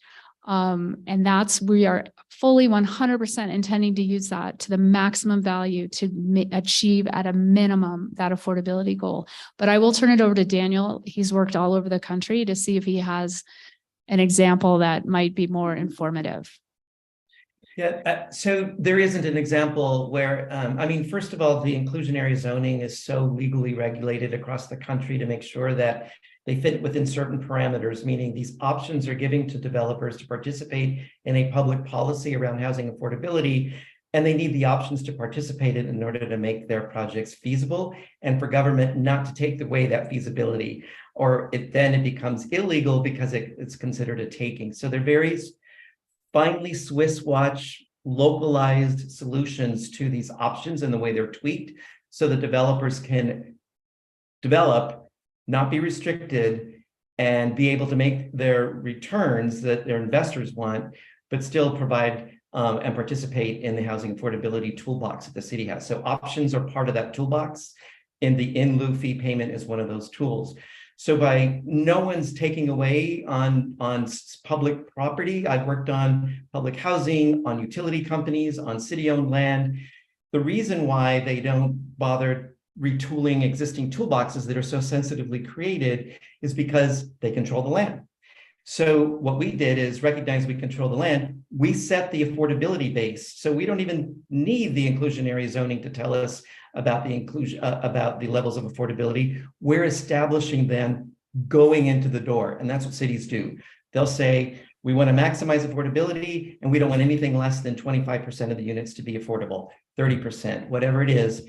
And they establish that as the benchmark so that everyone knows, all the developers, all the community knows, that's the baseline that they're going to get here. And they hold the city to that. And that was the purpose of the community development plan, to establish that baseline that holds government accountable to achieving that 30%, however they achieve it. So they don't even bother retooling these very important tools that have gone through a huge public process to even get approvals on. They're so legally structured. Like, great, we'll apply it here as is, but we're going to exceed that anyway, so who cares about it? And so that's the playing field that all cities across the country participate in. So that's why there's no such thing as them taking it away on a public owned site, because they don't need to. They can establish their own affordability goals. Regarding the segregation of units, again, we own the land. So if we sense that there's not a lot of inclusionary being built in market rate development, we'll do the next RFP and say, it's required. In fact, we want 20%. Yes, the inclusionary says 15, but we want 17. So we're able to monitor that. And if, future city councils begins to see like, hey, we want more inclusionary, not just set aside into other sites. Let's see a little bit more inclusionary. The next RFP that goes out the door will be that. So again, restricting now is not the most strategic move in a redevelopment project that has so many unknowns going into it. The city has all the bells and whistles and controls it has. We've established the level of affordability. Now it's implemented. And so I feel like we've created a solution, or there's an attempt to create a solution to a problem. And we've already addressed the problem by establishing the baseline affordability levels. We're going to achieve them. We're going to achieve them in different ways. And by beginning to take away tools, we begin confusing the market on one level, but also we don't need it. We don't need to kind of recreate or retool existing tools that already serve to our advantage. Now, if the question is whether it's a citywide strategy, which was your first comment, that you're sensing that there's not enough on-site inclusionary units being built, again, Swiss watch. What is that fine sweet spot that investors are satisfied with their rates of return? Developers find their projects feasible, no longer a taking. What is that fine point so that while it's not completely a carrot, but that we are able to actually push the market to begin doing more inclusionary housing on site? That's a study, that's an economic analysis, and that's a different question then, but that's not applicable to Midtown because we own the property and we can determine the levels of affordability we want. Thank you. Councilwoman Figueroa. Thank you, Madam Chair. I just wanted to express why I supported this potential change. I'm the chair of the Community Development Commission, and so we see the need out there and what not the nonprofit sector is applying for. And we also see what the Fee in Lieu has done to support that Affordable Housing Trust Fund. And I would say that, I think what I've noticed is we've built thousands of units of multifamily units in the last few years, and very few of them are affordable units that have come out of those developments. And the numbers that Councilor Garcia listed is a good example. And so when I see this for CDC, when we're approving Affordable Housing Trust Fund monies, things that we use it for, like down payment assistance, rental assistance, housing rehabilitation, all very important pieces. We're not able to apply those subsidies because there's no, that assistance because we don't have the affordable units to apply them to. And so that is what I'm seeing now. And I feel like we're kind of at this threshold where we should be focused on building as many affordable units as possible, especially when the city has control over the land.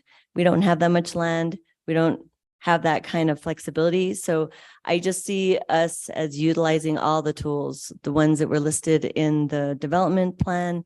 And this one I thought would be a piece that we can say, this is tackling the issue that we're seeing, because we know the supply of market rate housing definitely helps, but we also must recognize that it will never trickle down to the low-income families in our communities. And I guess what I'm trying to figure out is like, what can we use, especially when we own land, so that we can prioritize affordable housing units as much as possible. And I never really thought 30% was the threshold we should be working towards. I always thought that was too low a bar for the floor for affordability for the Midtown property. And I just, this breaking point we're at, I'm just having a hard time trying to tell friends and constituents what they're supposed to do when their rent's being increased by 30% by their landlords, and they have no control over that. And additionally, what we're seeing, and Alex can probably vouch for this, landlords are not necessarily accepting Section 8 vouchers. And so how are we going to get people with low income into places that they can either get subsidized through vouchers or other ways that they can afford? And I think, Alex, maybe you know this, but the wait list for subsidized housing for fixed income and limited income individuals. Do you remember what that rate was right now? I think we heard it from one of the applicants, but I can't remember the number. Madam Chair, Councilor Villarreal, some of our properties don't even keep wait lists because they're so long. But I would say the average is between 1 and 2 years. So seeing that's the case, that's the reality for people. I just really want us to try to use all tools possible for Midtown. I know it's not going to solve all our affordability needs, but I think because we have this opportunity that we should try all options. And that's why waiving the fee in lieu for the Midtown property is something that I'm supporting. And, you know, we keep talking about incentives for affordable housing for developers. Well, we have those in place. We talk about them. They're fee waivers, flexibility with the code requirements, streamlining development review, and then this option of either free or discounted infrastructure. And so I think that those are incentives for people to build affordable housing for including market rate developers. So I guess I'm of the mindset, like, let's do all we can on the Midtown campus because we own it. And we're not eliminating the collection of fees in lieu because everywhere else in the city is allowed to build units and projects without actually building. I mean, the other development in other parts of the city will still collect the fee in lieu. So I just think we need to continue building that pipeline to increase affordable housing units in any way possible. And the numbers just are disconcerting to me. I just feel like we need the options as much as possible. For Midtown, I'd like to try this on Midtown, but fee in lieu did its purpose. And then at some point, it's not benefiting because the money that we're using isn't being applied, as I said earlier. So yeah, I'm just having a hard time with, I think what I'm having a hard time with too is we talk about these RFPs. I know staff has the best intentions to do the RFPs and there's other external forces that we're not talking about that you all have pressure to do the RFPs. We don't get to frame the RFPs the way we want to. We may have opinions about it, but ultimately the RFP is going to be written in the way that I guess staff decides, or I'm not sure who else is going to be involved with the RFP language, but I just don't want to rely on RFPs that we haven't even seen yet. And that's why I have this like consternation. What are the RFPs going to say? I don't know. And we won't get to see that. Sure, it will be public, but by that point, there will be no way to change or modify them. They'll be out in the public. And then we'll get who we get to apply. And then at that point, the only time the council, the governing body will see those is when we make the final approval. So we don't have any say on what the RFPs will entail. And I think staff is trying to include some of the things that we care about. It's just that I just feel like the first thing we need to do is have affordable housing units be built ASAP on Midtown.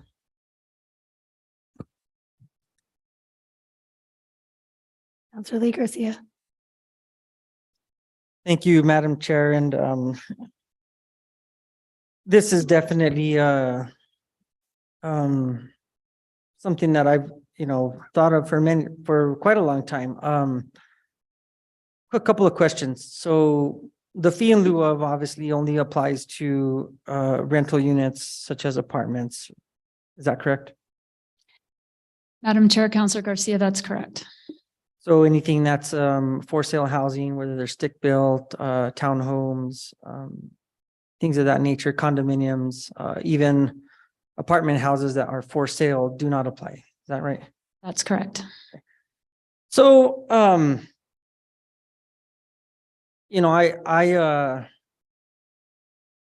have the same concerns in regards to fee in lieu of versus actually providing those affordable units.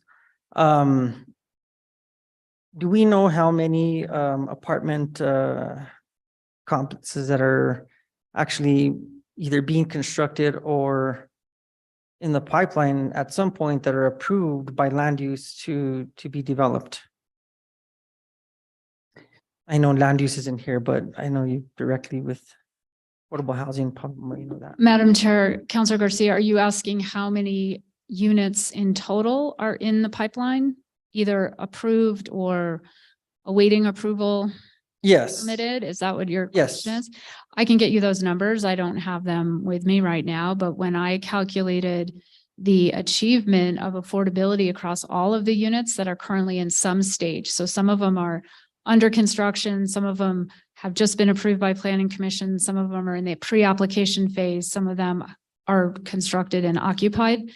The achievement of affordability across all of those units was 17%, which is halfway between 15% the rental requirement and 20% the homeownership requirement. So I think I'm taking a little offense at the insinuation that somehow we are not going to try to maximize every affordable housing opportunity at Midtown, that somehow we're going to just let it go because we don't care enough. I've been doing this work for 24 years and I refuse to let that be my legacy, that somehow I didn't achieve that 30% goal. So, be careful when you make Excuse me real quick, assumptions. because my questions weren't regarding I'm any type sorry. of assumption. And And so I'm responding to I- Councilor Villarreal and Councilor Garcia's comments because I feel like But they're my questions right now and they had their questions already and I think you had the Yep. time to respond to them. And so, I don't question the fact that we are doing what we need to do as a community to build out housing for people. And yet sitting up here and, even going through the planning commission, years that I sat on the board, I can see how many projects are being approved. And so that's an overall view of the city in itself. Directing my comments towards Midtown. And I think the fact that we do have the opportunity, to control this to the best of our ability. I feel that there was a time, yes, where we needed to build many, many units. And those units are actually, there's so many that are already approved. Not even those that are trying to come to application or developers that are looking at Santa Fe as a place that we want to go build. I think the fact that Santa Fe is such a desirable place to build right now, whether it's at Midtown, whether it's on the south end of town. I mean, we have a project that's being built in my neck of the woods in District 3 that is providing the affordable units, which I commended them for.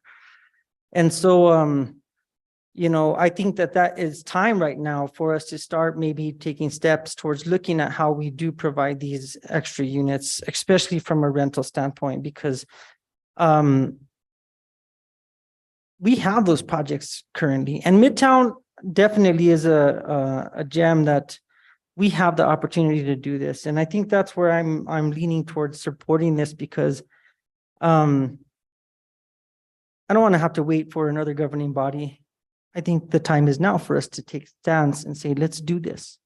And so that's where I stand. Those are my comments. And I do appreciate the introduction of the resolution by the counselors and the discussion that's happening here, because I think that's how we get to the best end result. And so once again, thank you for your time. I appreciate it.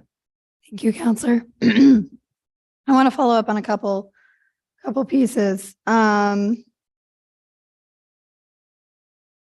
I think one of the interesting pieces here is all this conversation around inclusionary zoning.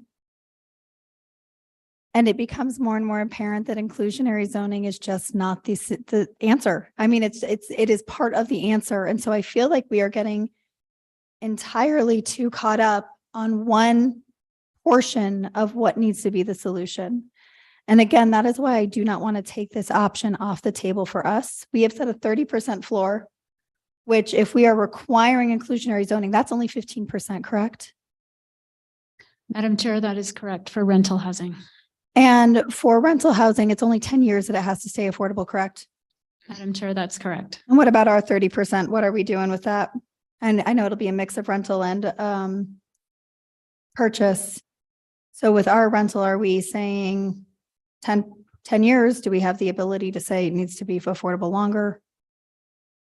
Madam Chair, when you say our rental, I'm sorry, the rentals that we will be requesting in the RFPs for the 30% affordable. Madam Chair, it's, again, I don't have a crystal ball. I don't know what the capacity of the market's going to be, but because we own the land, we do have that leverage. We do have that power and ability to greatly subsidize affordable housing development at the campus. So that model is, and I know this feels sort of counterintuitive that it's a good thing, but the affordable housing model is a segregated model. You have to have a project in order to get financing. It has to be, if you're getting 100% affordable financing, which is really the only way to make the rent restrictions work as a business model, every unit has to be affordable. So we do a lot to support various levels of affordability within 100% affordable. We look for ways that a project can meet different needs. I think Stagecoach Apartments is a really great example of, it's got single room occupancy units for the super high needs renters. And then it has 3-bedroom townhomes with a front yard and a backyard for the families. So, we know what this looks like in our vision of where we're trying to get with this. And I do want to reiterate, my apologies to Councilor Garcia for interrupting you. I got a little emotional. I really care deeply about this work. But I'm also just frustrated with the resolution because it doesn't, at the end of the day, it doesn't change what we're aiming for, which is this 30%. And in fact, I'm worried. Can the members of the audience please listen silently and not make comments that are distracting staff? Thank you. So the resolution as it's written doesn't get us more affordable. It gets us what we're already committed to doing. And my concern is that I don't want to take any of our leverage. I think we've all talked about tools and options, and we're kind of looking at it on two different sides of the window, right? We all want the same thing. We all want more affordable rental opportunities there. And I, to Daniel's point early on, we may get into this and say, you know what? We don't need to take fees in lieu. We have a lot of leverage here, and these developers want to develop here, and we can easily accommodate that because our goal is to maximize the affordability at the site. We want to exceed 30%. Thank you, Director Ladd. I think I may just have, Councilor Garcia, you mentioned that you're not a development expert, and I'm not either. But Director Ladd is. Daniel Hernandez is. Numerous other individuals who are in this arena are. And the resounding answer has been that this is a bad idea, that it does not get us closer to our goal, that it does not change that floor of 30% affordability, and that it potentially has some really negative impacts. And again, I do think that there is this piece of we own the land and we don't have to restrict our tools. Fee in lieu becomes our tools at this point. When we own the land, fee in lieu is something that we get to utilize to meet our goals. And we can say this does not meet our goals here, and it does meet our goals here. We may want that money for some other project. Again, we may allow a fee in lieu because we are getting some other community benefit. I think that this resolution entirely simplifies overly simplifies, the complexity of our housing market. While I would say our goal is, yes, I would agree that one of my goals is to have as many affordable units as possible, but at the same time, there's as many affordable units as possible while also supporting a healthy housing market. And that is crucial. And that's really complicated. And that's where we need the flexibility to adjust as the market ebbs and flows. So again, I think that this resolution hurts us rather than helps us in getting to that goal. And I think the question does come down to, do you trust our staff? Do you trust the city staff to do the work that we have put out in the community development plan? Do you trust our ability to take a look at the RFPs that come towards us? And, we get to vote them down, and staff doesn't want that. That's a lot of work that they've then wasted. That's not something that is on their priority list. We have given the direction of what we would like this development to look like.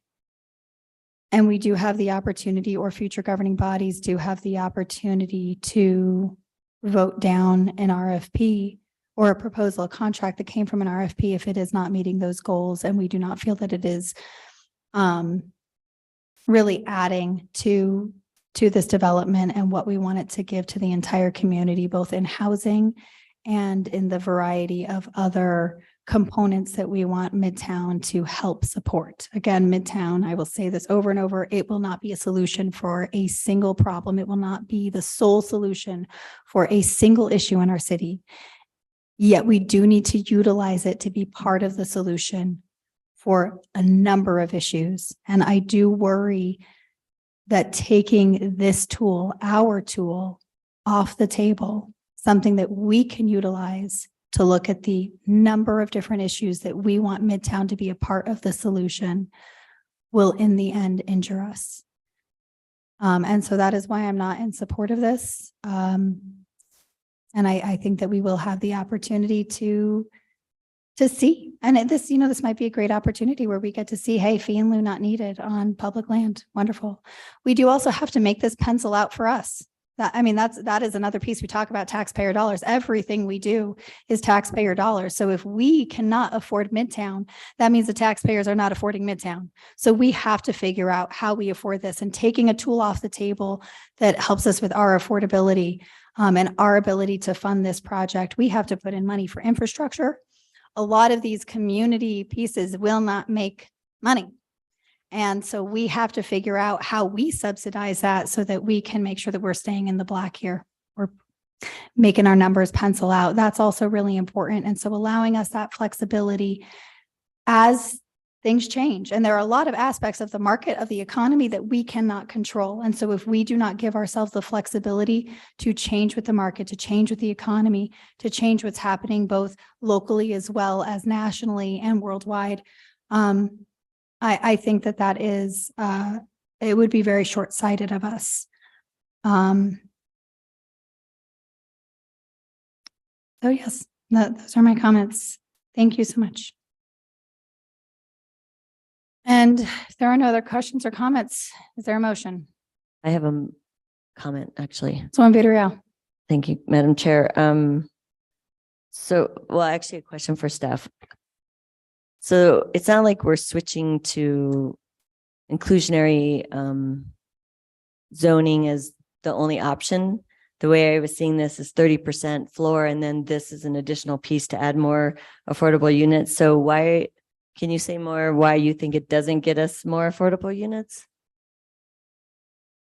Madam Chair, Councilor Villarreal, the way the community development plan is written, the goal is to create 30% price restricted units based on what we think the carrying capacity of the land is. We estimated a certain percentage of those, Councilor Garcia went through the numbers, a certain percentage of those would be 100% affordable, and a certain percentage of those would be generated through the inclusionary zoning rules. And as I said before, we can kind of predict the tenure and the size on the affordable side because we know what those subsidy sources require and what the capacity, the development capacity is. It's on the inclusionary side, we don't know yet until we understand the market and the constraints in the market. But at the end of the day, that it's the 30%. The resolution by not allowing the fee in lieu of doesn't change that end goal. So in other words, if a developer, in another scenario, if a developer paid the fee in lieu of, that wouldn't take away from that number of units that are going to be affordable at the end of the day. And likewise, if they don't pay a fee in lieu of, we don't get extra units. We just get the units that would be part of their project under the 15% requirement. But we have a 30% floor. So all of those factors have to play into the 30% requirement. So I still don't understand why it's not like by passing this or having this option that we end up reverting only to 15%. Madam Chair, Councilor Villarreal, the 30% is across the whole project because we understood that we would have 100% affordable projects. And so the market projects with inclusionary units are subject to the inclusionary rules, which is 15%, because we're going to have 100% on other parcels. So at the end of the day, overall, it's a 30% achievement of affordability. I guess I see your point, and then I'm also thinking this is just another addition of units on top of the 30% that we're requiring. So, and the other piece is like saying that we don't trust staff. I don't appreciate that. I work very closely with Alex on a lot of projects, and to say that we don't trust them is not the issue. It's like more about the unknowns of the market, unknowns about this project, unknowns about the RFPs. And frankly, like there are political forces that come into play and staff doesn't have any control over them. And that is frustrating. It's not about the not trusting staff. It's the pressures that you all get from other forces that don't get us to where we need to be. And so it's really frustrating on this side to see it all play out and we have no way to do anything about it. So it's not about not trusting staff. The other thing is Councilor Garcia was asking about numbers, like where we are with numbers in the pipeline. And we talked about this in January at one of the land use cases, and land use broke it down for us. When I added up for all the District 1, District 2, District 3, and 4, what's in the residential pipeline, and this is under review, what's been approved, what's already been recorded or seeking permits, or what's actually been constructed, there was 10,371 units total in all those districts, regular market rate. And out of those, there was 1,100, a little over 1,100 that were affordable. That's unacceptable. That's just like, what do you do? Then people wonder how did we get to this point? So Councilor Villarreal, if I could just interject for a second. So when I worked with those numbers, there were a couple of the master plan. So Midtown was counted as the 1,100 units, but the 30% wasn't counted as the affordable. So it's kind of premature to even count the 1,100 because we don't really know what that's going to look like, right? But it was also the same with phase 3 of Tierra Contenta. That's 1,500 units, which were counted as the totals, but then the 600 affordables were not counted. So be really careful about jumping to assumptions with those numbers. And I'd be happy to go through the data after I sorted out some. Well, I think we need to get updated numbers because those came from land use and it wasn't including Midtown. These were just things in the pipeline right now under review that they've seen. So if there's missing numbers, it would be good to know because I'm adding up what they gave us that day and they gave it to us twice. Midtown is included in that. Okay, so then I don't know where those numbers, then what's missing from that? Why they didn't include the, I don't remember Midtown being part of that because that's not under review right now. Officially. Yes, the master plan approval creates that as an approved project. So, and the total number of units was included initially, the affordables were not. It's premature to include it anyway, both that and Tierra Contenta, but those are big, huge numbers that didn't get included. So it really skewed that relationship between the number of affordables that are in the pipeline and relative to the total number of units. I think you're right in that we needed updated numbers. And this is I'm just going by what land use said in January. So Madam Chair, Councilor Villarreal, the numbers are real. It's just the way they were sorted was not including it probably shouldn't have included any of the master plan approvals, right? Because they're just master plans. They don't even have lots yet. Maybe we just need those from updated numbers from land use so that we all are on the same page. It would be good to see what the actual percentage is of the total units so that we can actually show a picture. I just don't think we have the data to show that, but I'm going by data that was given to us in January. So I do want to clarify on that just because, yes, that because Manager Moore had explained that the pipeline is in flux because it also includes things that have just simply been applied, have not gone through the process, have not been approved by Planning Commission, have not gone through DRT. So those are numbers that are absolutely in flux. The reason I wanted to utilize them was to show the amount of development happening district by district, which is a little bit more consolidated as opposed to how those numbers actually break down into number of units and affordable units, because that does change as it goes through the process. So it is an interesting data set. Yeah, I think we need it updated because it's not, I think the affordable units are pretty accurate though, because most of these were not going to be doing affordable set asides. And so when you look at the number for affordability on the district, it's still low. I mean, we can't dispute that it's low. So I think we should probably get land use to give us those updated numbers. Maybe not include people that are just thinking about doing development, but they actually have it that's going through the process, the development review process. So If I may comment on that, Counselor, that you were giving citywide data, which is much different in the marketplace and the unknown ways that developers will make or not make their projects feasible in the private marketplace. But again, Midtown is a whole different set of rules in that we're establishing the requirement up front with the development community, saying that 30%. So there's no flexibility in that data. It will be 30% of however many units end up getting built at Midtown. So the perception that you may have about that it's up to staff and staff is playing with politics, the community development plan was created to address that exactly so that people knew what the priorities were that would be written into RFPs to achieve affordability goals, as well as other community development goals like small business and having affordable rents for new entrepreneurs, et cetera. So those are the things we wanted to address by creating the community development plan so that it wasn't at the whim of politics. It was in that community development plan for how RFPs would be structured.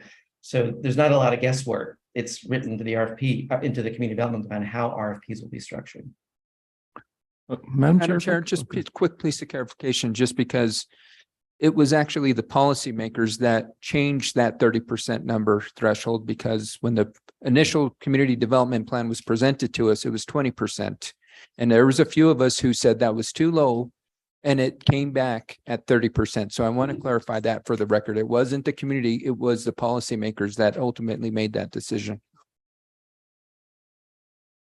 Thank you. Director Brown, did you have something to add? Thank you, Madam Chair, and good evening to the rest of the council. I just sent my laptop over to Director Ladd. I had asked her to work on an update of this housing pipeline because I'm trying to put it on the data platform. And to Councilor Villarreal's point, I think the number is 17%. She asked her to break it out by, district and go a little deeper in the percentage of affordable housing. And if I'm correct, it's 1,700, I think is where it is, where we have 17% versus less than 10.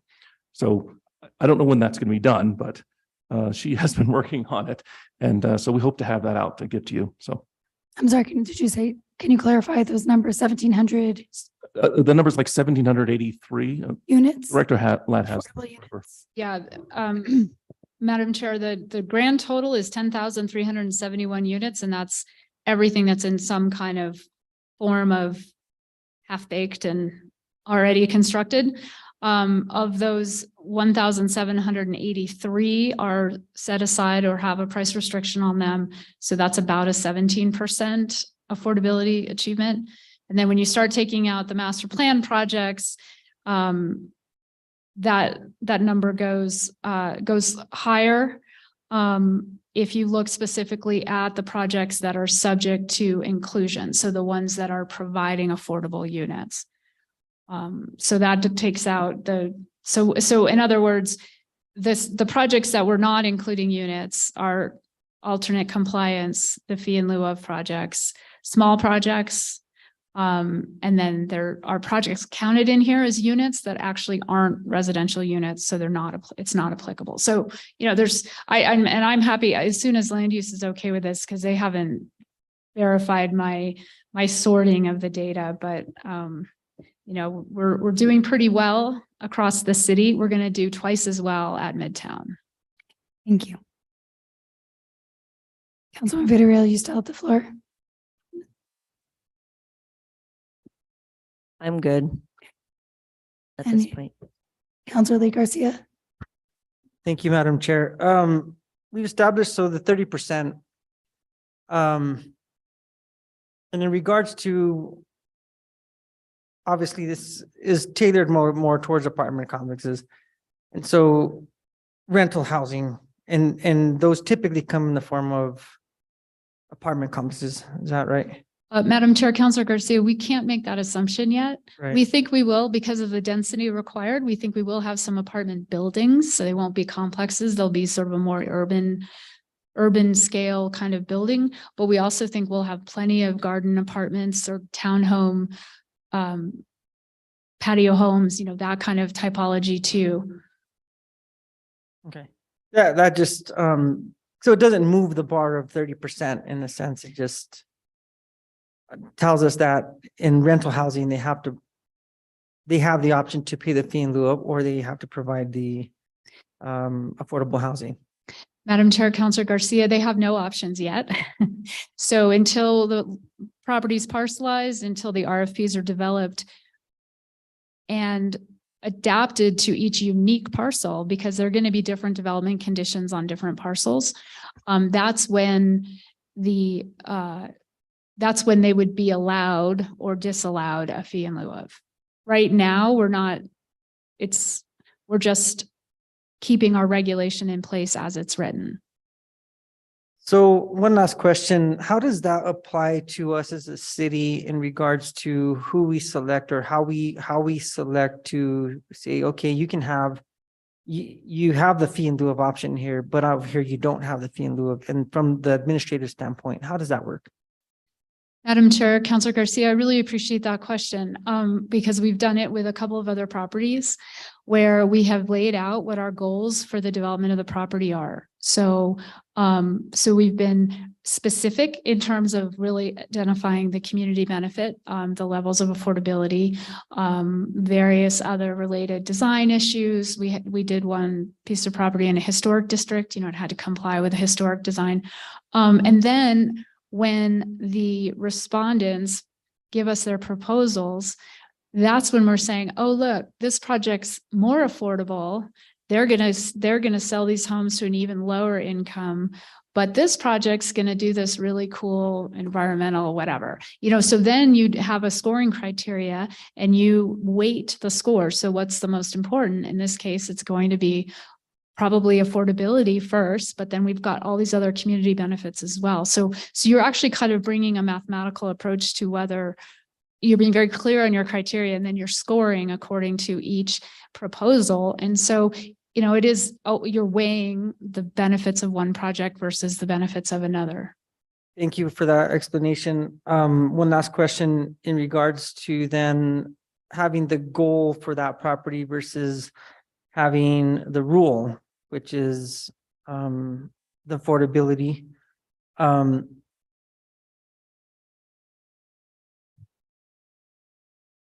I guess my question is how do we make sure that developers aren't discriminated against based upon what we foresee a certain property we want it to be developed as? Because the rule is the rule, correct? If the fee in lieu of is available, then they should be able to take that option without any discrimination versus being forced to provide affordable housing units, even though it's our intent to say this is our goal.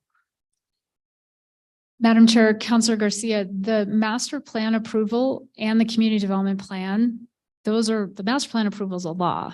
Community development plan is an approved policy. Right. So because again, to the point that we own the land and that gives us a lot of leverage and a lot of control over the community benefits that are produced through the development of the land.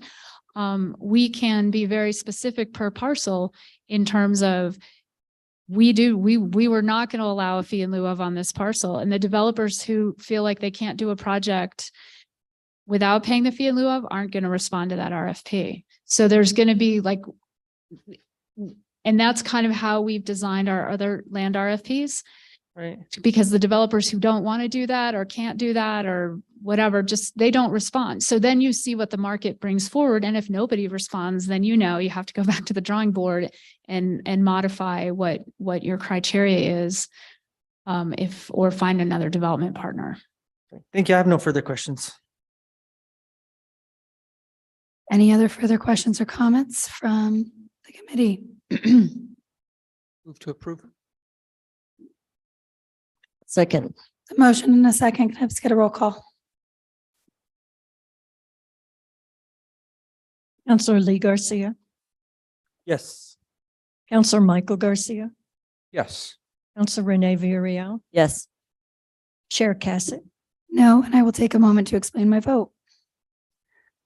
I have said it multiple times. I just want to make sure that it is clear. I feel that this is not something that benefits us. I feel that it hinders us because we have the ability through the RFP process to utilize this strategically. It does not mean that a fee in lieu will be allowed across any parcel at Midtown. And I think that that is a very important distinction that needs to be understood by anybody listening, that not allowing fee in lieu, by passing this resolution, which does not allow fee in lieu, it does not mean, I'm sorry, let me get this straight.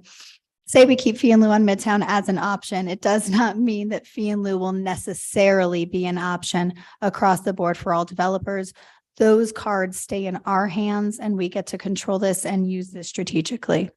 And so that is why I do not think that this is a resolution that will benefit us, but rather ties our hands as opposed to allows us to really look at what the scenario is and be flexible and be versatile and be able to address it.